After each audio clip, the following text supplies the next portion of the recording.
Students, आज का हमारा टॉपिक है वेलकम टू पाकिस्तान और आज हम इसकी रीडिंग करेंगे। इस पर पायलट ने से लेकर नीचे उतार दिया तक।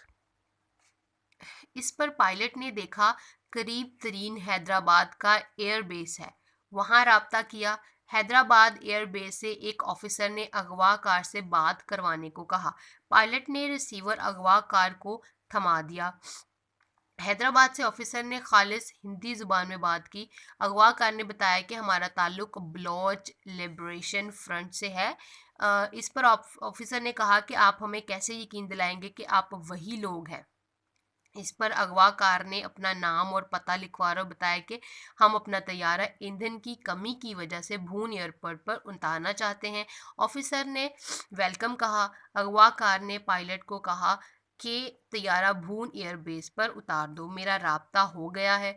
पायलट ने हैदराबाद की जानब तैयारे का रुख किया। हैदराबाद एयरबेस हंगामी तौर पर खाली करवा लिया गया। वहां पाकिस्तान की बजाय हिंदुस्तानी परचम लहरा दिया गया। बेहतरीन कमांडोज ने इंडिया की वर्दी पहन ली। इशारा पाते ही पायलट ने तैयारा नीचे उतार दिया। ठीक है, आज की हमारी रीडिंग थी। इससे रिलेटेड जो क्वेश्चंस हैं वो हम कर लेते हैं। अगवाकार ने अपना ताल्लुक किससे बताया? अगवाकार ने अपना ताल्लुक बलोच लिबरेशन फ्रंट से बताया। कलमा की इकसाम बयान करें। कलमा की 3 इकसाम है, इस्म, फेल और हर्फ। इस्म की तारीफ करेंगे वो कलमा जो किसी शख्स, जगह या चीज़ का नाम हो, उसे इस्म कहते हैं। मसलन अली, पेशावर और किताब। ठीक है, ये आज का हमारा टॉपिक था उर्दू का।